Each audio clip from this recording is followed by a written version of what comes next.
Bueno, ya que viene el fin de semana, les recomendaría a Cristina Amase, al presidente, interrumpir por unos minutos la pelea a modo Pimpinela y leer el artículo del Financial Times que analiza las causas de por qué los argentinos están dejando en forma masiva al país.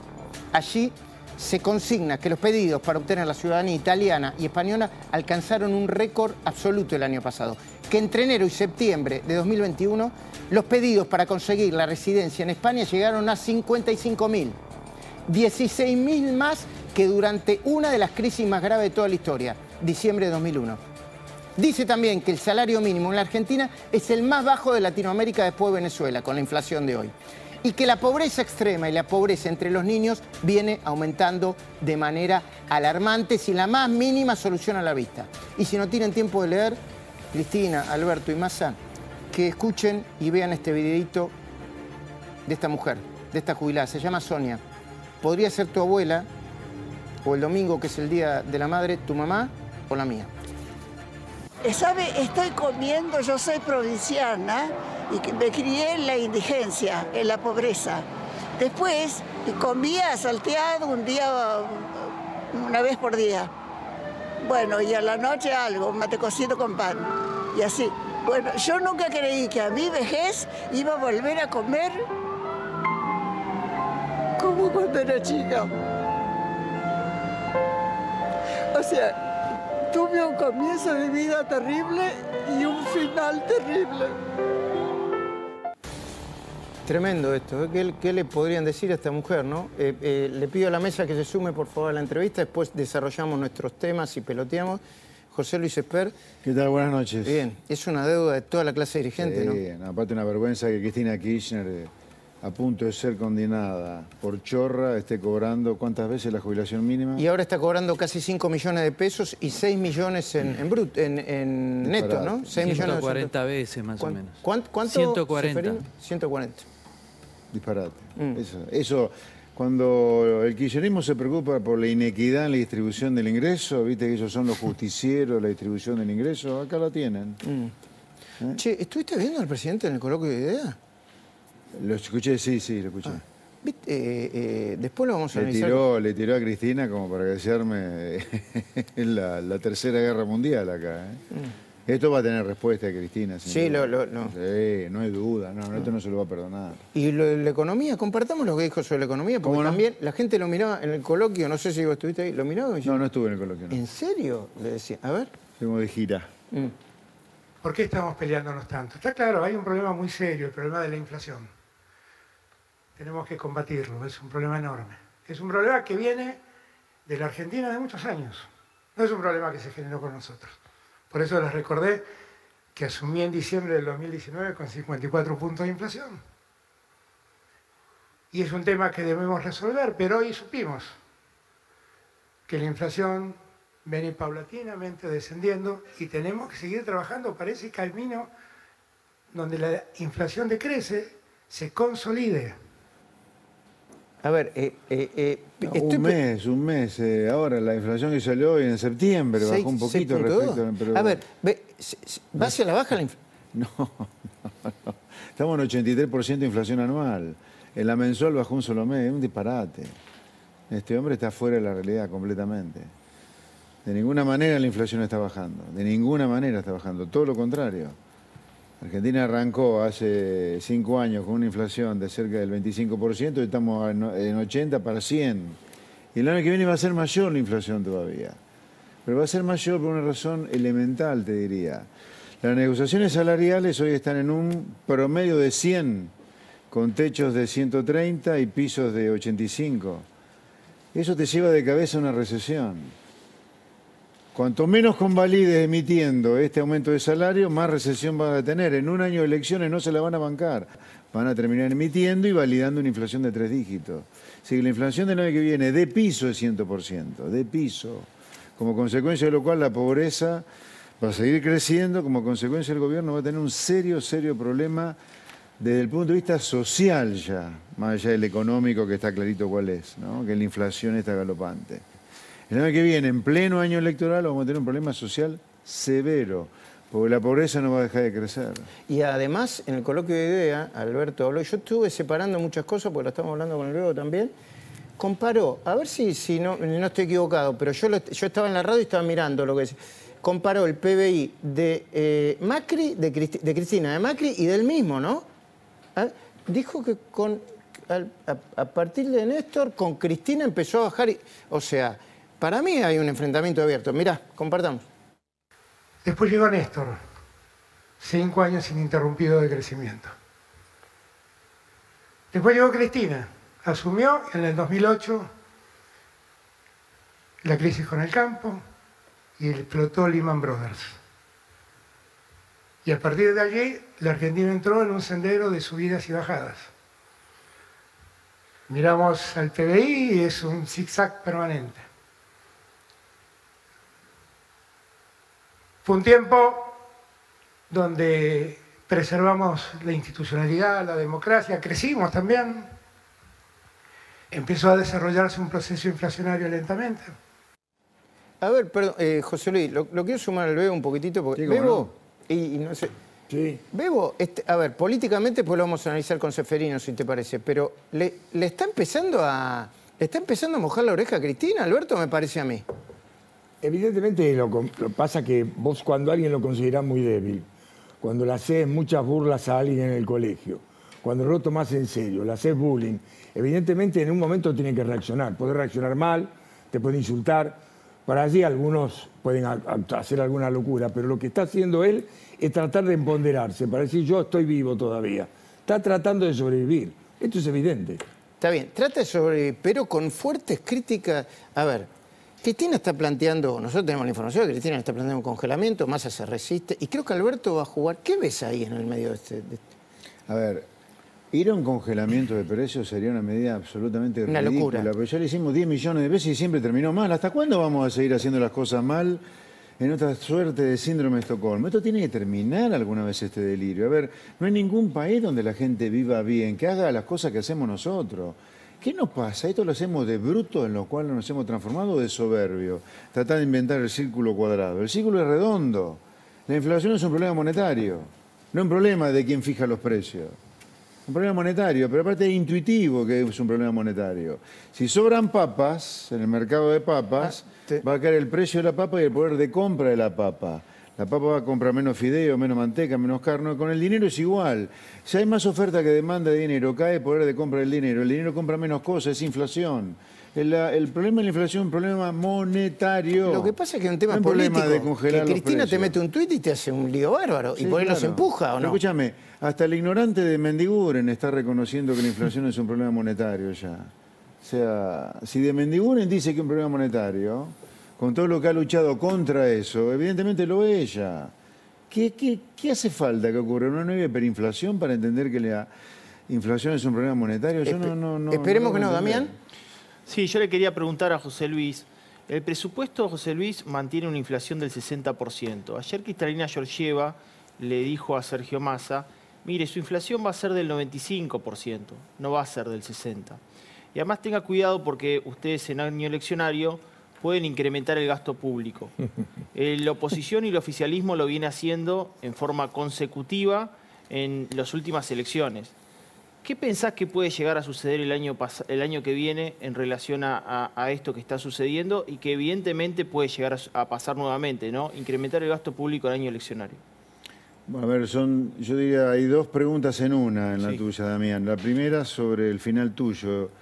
El escenario más probable que vamos a tener el año que viene, para mí, para José Luis Esper, es inflación por encima del 100%, una economía en recesión, con fuerte suba de la pobreza y con un escenario social muy complejo. El otro tema es el acuerdo con el Fondo Monetario, que va a venir en el presupuesto 2023, o que ya está en el Congreso, vamos a discutir probablemente en el Pleno hacia fines de mes. Ese presupuesto, desde mi punto de vista, es inaprobable. Yo voy a votar negativamente el presupuesto, lo voy a votar negativamente. ¿Por qué?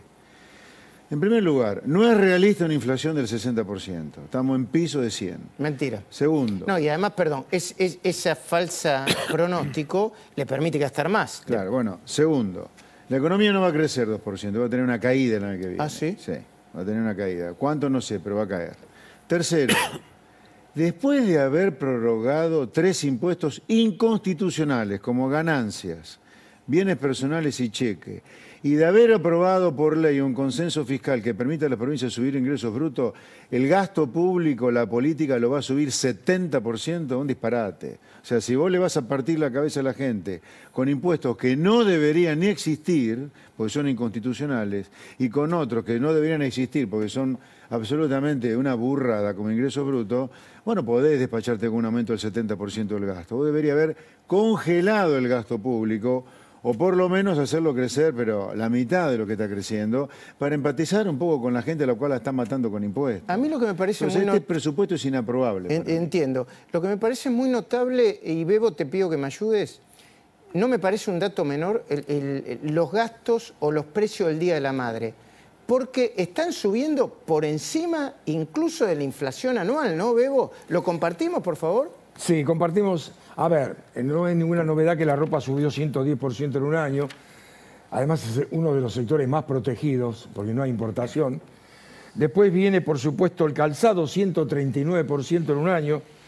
A ver, tenemos perfumería, 141%. Pero ¿sabes cuál es el dato principal? Más de 140. Más de 140, pero ¿sabes cuál es el dato principal? ¿Cuál, Bebo? Le preguntamos a los que estuvieron analizando ¿cuánta plata utilizás para comprar un regalo a tu madre este domingo? Porque además son los 2 días principales del año, son Navidad y el Día de la Madre. Bueno, están entre 3.000 y 5.000 pesos. Entonces pregunté, ¿eso es mucho o es poco? Me dijeron, mirá, están gastando, facturando, 40% más que el año pasado, pero la inflación es 80%. A ver si se ubican. Están gastando, facturando 40% más, pero la inflación fue 80%. ¿Qué quiere decir? ¿Qué quiere decir? Que se está comprando la mitad. Se está comprando la mitad. O sea, se sigue comprando, pero implica, bueno, baja el consumo. Esto es recesión. Claro. Bueno, la caída de la actividad que yo te digo que creo que va a haber, que ya está ocurriendo en algunos sectores y yo creo que se viene. La economía, lo que la economía ve a los números, hasta junio venía creciendo un poco el sector de la construcción, el sector de la industria. Desde julio todo empezó a caer. Incluso el consumo en los supermercados. ¿Sabés qué marca esto? La inflación perforó los bolsillos de los argentinos. No, que con 3 dígitos de inflación al cual vamos, es imposible crecer, es imposible. Y en ese sentido... Es regular en chancleta crecer con 3 dígitos de inflación. Claro, José Luis. Y en ese sentido, Damián... Perdóname, otra cosa importante, porque acá volvemos a temas que parecen soslayarse, pero yo creo que es importante. Que son importantes. ¿Qué temas? Los que más han aumentado los precios en los últimos 2 años... Son los sectores textiles y de calzado, los más protegidos de la economía. Los que más te suben los precios son los que menos competencia reciben del mundo. ¿Cuándo vamos a aprender que la economía tiene que estar abierta al mundo, competir, para que los precios de las cosas no sean caras, para que los productos sean cada vez mejores y no peores como en Argentina? Y encima, por si fuera poco de que cazan en el gallinero los sectores textiles y de calzados, y otros también, papel, cartón, neumáticos, autos, encima, los gastos tributarios de los cuales habló el ministro de Economía están concentrados en esos sectores, o sea, les está entregando la vida a estos tipos. Sí, exactamente. Y Damián, en ese sentido, los principales aumentos de precios derivados del índice de inflación están mostrando esto que dice, por un lado José Luis y por el otro lado el Bebo Granados, ¿no? Sí, convalidan, ahí lo vemos en placa, qué es lo que más aumentó en los datos que suministró el INDEC, y efectivamente, indumentaria y calzado está en el número 1, 10,6% en el mes de septiembre, bebidas alcohólicas 9,4%, bienes y servicios varios 6,8%, alimentos y bebidas 6,7% por encima del indicador general. Mirá el interanual, 118% prenda de vestir y calzado, 99% restaurantes, 86,6% alimentos y bebidas, y míralos en el caso de los alimentos, 46,5% el tomate redondo, cebolla 27,4%. Pero esto es mensual. Estás hablando mensual. Esto es mensual, exactamente. Perdón, es mensual. El tomate redondo 47%. Sí. La cebolla... Hoy lo hablamos en la radio eso, Bebo, pero ¿esto es estacional o es... La manteca no? Va, qué sé yo. No. La manteca no, pero el tomate puede ser, también los zapallitos, sí, a veces la verdura es una cuestión estacional, pero indudablemente subió muy por encima de lo que se pensaba. Y entonces, y no te hablo del tomate en rama porque es mucho más caro. Y entonces, Damián...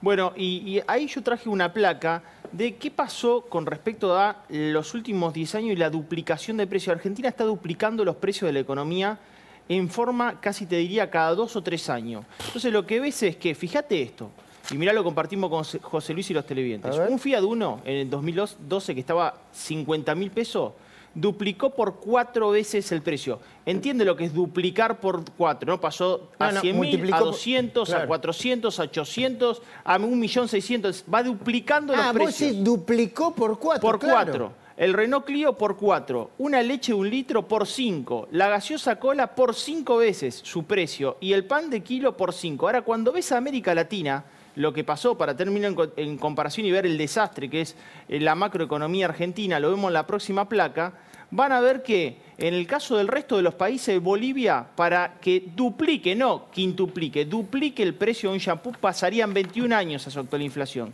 Chile, 4 años para que duplique. Brasil, 7. Paraguay, 9. Y Uruguay, 9 años. Para que duplique, no para que 5 veces duplique. Qué bárbaro, qué fuerte eso, ¿no? Ahora,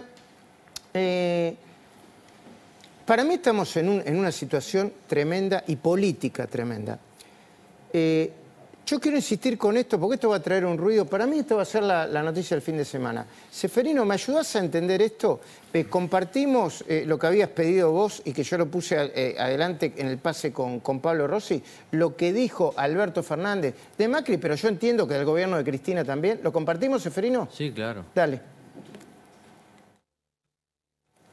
Bueno, a ver, decía palabra más, palabra... Ponelo, dale.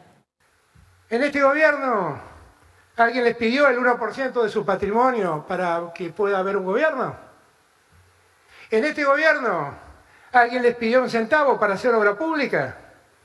En este gobierno, que tiene 3.500 obras públicas en ejecución, entregó 65.000 viviendas, está construyendo 140.000 viviendas, ¿alguien les pidió algo para poder llevar adelante esas obras? En este gobierno alguien los mandó a espiar. En este gobierno alguien llamó a un juez para que ustedes los persigan. En este gobierno alguien usó la AFIP para que se metan en las empresas de aquellos que nos critican. Yo los desafío porque la respuesta de ustedes siempre va a ser no. ¿Seferino? Claro, las críticas al gobierno de Macri son previsibles, ¿no? Las hace cualquiera en el oficialismo. Pero sobre Cristina es muy duro. Miren. Es más duro, pienso yo, que las críticas que Larreta y Macri hacen a la presunta corrupción del gobierno de Cristina. Es más duro Alberto Fernández que la oposición, que el PRO. Y eso quiere decir algo. Y esto se une con lo que están diciendo, Luis, que vos habrás escuchado, que aunque muchos no lo crean, Alberto Fernández sueña todavía con la reelección y hoy llegó a Mar del Plata en el avión con Daniel Scioli. ¿Y qué significa eso? Y no sé qué significa, pero los empresarios decían, ¿no será la fórmula que quiere Alberto Fernández? Fernández Scioli. Espera que acá lo tengo. ¿Un vaso de agua querés? Dame algo. Pero, Expert, ¿por qué no me contestás sobre esto? Es más duro con la corrupción de Cristina Alberto que Macri y Larreta. Sí.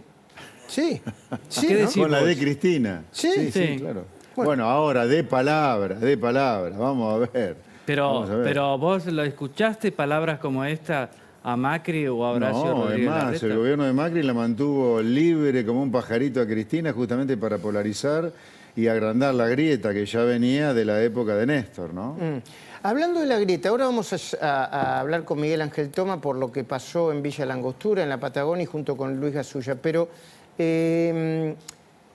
Horacio Rodríguez Larreta el otro día, buscame ese corte, para decir que quería ser amplio, destacó sobre todo una alianza que hicieron en la Ciudad de Buenos Aires, ¿no? Con ustedes. A ver, ponémelo a ver si yo lo entendí bien. En la Ciudad de Buenos Aires, esto que yo digo, lo valido con lo que hago en la ciudad. Nosotros en la ciudad tenemos un acuerdo bien amplio, que va en el 19, los que entraron con Expert, está López Murphy, si querés, en la llamada centro-derecha, y está el socialismo. Todo un amplio espectro. Sí.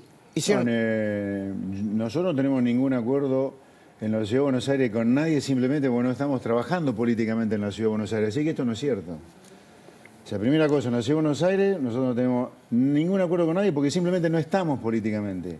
En la provincia de Buenos Aires, donde sí estamos políticamente, estamos trabajando solos. Y vamos a seguir trabajando de esa manera todo el tiempo que sea necesario. ¿Para qué? Porque yo soy nacido en la provincia de Buenos Aires, vivo en la provincia de Buenos Aires, tengo una empresa en la provincia de Buenos Aires con mis hermanos. Y nosotros le debemos un gran reconocimiento a los bonaerenses porque el año pasado nos dieron un espaldarazo con 700.000 votos. Así que nosotros, el programa de acá hasta las elecciones del año que viene es seguir trabajando con la UCD, nuestra nave insignia, Republicanos Unidos, el Partido Autonomista en la provincia de Buenos Aires, para hacer de la provincia de Buenos Aires, y esto es importante que los bonaerenses lo sepan, todo el periodismo lo sepa, la clase política lo sepa, el empresarial, para hacer de la provincia de Buenos Aires un oasis liberal y de sentido común que ilumina el resto del país y hacer que los presidenciables del año que viene tengan que venir con a discutir con los proyectos. Un programa de transformaciones, porque la provincia de Buenos Aires es crítica para cualquier presidencial. Y bueno, no nos vamos, así que no te apures. No, pero me dejarlo en claro. No hay ningún acuerdo con nadie en Capital, porque no estamos en Capital, ni ningún acuerdo con nadie en la provincia de Buenos Aires. Te oí decir o leí por ahí que decís que Macri, el libro de Macri, ¿para qué? ¿Es un plagio a un libro tuyo o no? Bueno, a ver, yo hace 30 años que digo estas cosas. ¿Qué cosas? Cosas como la importancia de una Argentina liberal, la importancia de abrirnos al comercio, la importancia de una reforma laboral, la importancia de reducir el tamaño del Estado, por el bien de la gente, por el bien de los argentinos, ¿no? Yo hace 30 años que digo esto. Lo puse en 2 libros que escribí en 2017 y 2018. Lo dije en los debates. Y hasta ahí yo nunca le oí hablar a Macri de esto. Lo empezó a hablar ahora. Sí, yo no tengo la menor duda que mucho lo que dice... De hecho, he tenido algunas charlas con Macri, después de su derrota en las elecciones del 19, donde le dije claramente que él tenía que haber dicho todo eso que nunca hizo. Si ahora lo escribe, yo diría, claramente se está copiando, pero en buena hora que lo copie. Yo pensé que era un plagio técnico. No, pero déjame decirte esto. Tengo poquitos minutos y quiero sumarte al tema de los mapuches. Rápidamente, dale. Termino con esto. En buena hora que lo haga. Ahora... que no sea por una cuestión electoral nada más, que no la cague a la gente. Si él dice esto, que lo haga el día que lo voten, si la gente lo vota, que no sea simplemente copiar. Miguel Ángel Toma, gracias por el tiempo, buenas noches. Antes de preguntarte por estos incendios de máquinas viales que dejaron una amenaza, Luis Gasulla, ¿me das la última información que tenés sobre esos hechos que están sucediendo en la Patagonia? Dale. Anoche por la madrugada incendiaron 4 máquinas viales. Mirá, lo atacaron con punta de pistola al sereno allí de la contratista Conevial. Está investigando una fiscal local allí cerca de Villa Langostura. Se lo autoadjudicó la RAM. Dejó un mensaje que convocaba a la resistencia armada para la reconstrucción y liberación nacional. Y hace instantes nada más me contaba Diego Frutos que la jueza subrogante es oriunda de Zapala, que trabaja allí en Bariloche, Silvina Domínguez, le devolvieron las tierras que habían sido incendiadas y atacadas a los vecinos, pero con una salvedad, que el tótem que instalaron los mapuches no lo tocan. Por lo tanto, los vecinos dicen, esto es una provocación, nos van a volver a tomar las tierras. Miguel Ángel Toma advertía sobre una fecha próxima que puede llegar a ser muy peligrosa. Miguel Ángel, gracias por atendernos, buenas noches, tenemos pocos minutos, esperemos que lo podamos aprovechar. ¿Por qué, Miguel? ¿Cómo no? Nos acercamos en noviembre, para fines de noviembre, creo que el 23, un nuevo aniversario de la muerte de Rafael Nahuel. Ustedes recordarán, fue en 2017. Y esta escalada que se está verificando, donde doblan la apuesta permanentemente, donde ya extienden su área de operaciones, porque hay que definirla así, es una guerrilla rural y ha extendido su área de operaciones. ¿Guerrilla no rural? Solamente a la Angostura. No tengo ninguna duda. Cuando un grupo armado ataca al Estado Nacional en lo que constituye una fuerza de seguridad como es la Gendarmería, a los tiros, y además quema sus instalaciones, es un acto de violencia armada contra el Estado Nacional. Consecuentemente es una guerrilla que además se reivindica como extraña a la Argentina. Se consideran mapuches y cuando hablan de la liberación y reconstrucción de la nación, están hablando del Gualmapu, que es la nación mapuche. De manera que estamos frente a un acto sedicioso que busca sustancialmente constituir una nación dentro de nuestro espacio soberano. ¿Y cuál es el juego del Estado? Porque Aníbal Fernández participó de un operativo, renunció Gómez Alcorta por un lado, asumió otra ministra, Ayelén Massina. Alberto Fernández de ayer fue, primero lo fueron a abuchear, no sé qué, y después se terminó abrazando. ¿Cuál es la posición del Estado argentino? Ambigua y sospechosa en muchos aspectos. Cuando no llega tarde, llega mal a hacer las cosas que tiene que hacer. Y digo que es ambigua porque dentro de la estructura de gobierno conviven cómplices que por acción o por omisión impulsan o sostienen o permiten acciones de esta naturaleza. Voy a poner dos ejemplos. Uno, el INAI, Instituto Nacional de Asuntos Indígenas, dirigido en su momento, ahora lo cambiaron, por Magdalena Odarda, pero sigue su número 2, Luis Pilquimán, no sé si le suena este apellido. Sí. Ponían las camionetas del INAI para hacer los recambios de los que ocupaban las tierras ocupadas ilegítimamente por los pseudo mapuches y les proveían de logística. Hoy Frutos dijo que hasta tenían un grupo electrógeno en lo que habían ocupado de su propiedad que se lo había dado el INAI. Primer punto. Es decir, hay directamente complicidad, impulso y sostenimiento de estas acciones por parte de un sector del Estado Nacional. Segundo, para ser concreto, lo que ocurrió con la Escuela de Infantería de Montaña del Ejército Argentino. 180 hectáreas, las mejores, las que dan sobre el lago, de un territorio, de una zona que está en poder del Estado Nacional y utilizada por las Fuerzas Armadas, por el Ejército para la formación. Una jueza de primera instancia le dio esas 180 hectáreas a una comunidad mapuche que la reclamaba. Cuando se da la oportunidad de hacer el reclamo en tiempo y el amparo en tiempo y forma, claro, el reclamo respecto del fallo original, que tenía que hacerse dentro del periodo determinado que establece el Código de Procedimientos, le da la instrucción el Ministerio de Defensa al Ejército 2 horas después de cumplido el plazo. Eso está siendo investigado por el fiscal Stornelli, que fue en primera instancia cerrada la causa, pero apelado por Stornelli. Hoy la Cámara ha reabierto la responsabilidad del Ministerio de Defensa en semejante acto. Esto también es complicidad. Toma, gracias por el tiempo, muy claro, con mucho detalle. Le agradecemos, le pedimos disculpas por el poco tiempo y se lo agradecemos. Un gusto, como siempre, un abrazo. Muy bien, tenemos segundos. Luis, ¿qué me querías decir? No, que es grave también que la gobernadora de Río Negro termina admitiendo, está diciendo lo que dice Toma, dijo, el objetivo de estos grupos ya no es la reivindicación de la tierra, sino que es el conflicto. Les ofrecieron tierras y no las quisieron, ni se inscribieron. Gracias. Quedan pocos segundos, José Luis, te agradezco. Pero, sobre el conflicto mapuche, yo hice una presentación en la Cámara de Diputados para que se declare el estado de sitio en esa zona.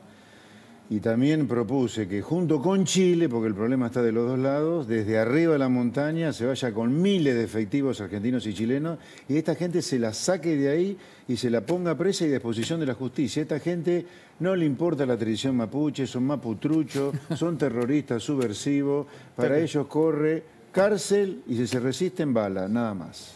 Gracias por haber venido. Un placer, buenas noches.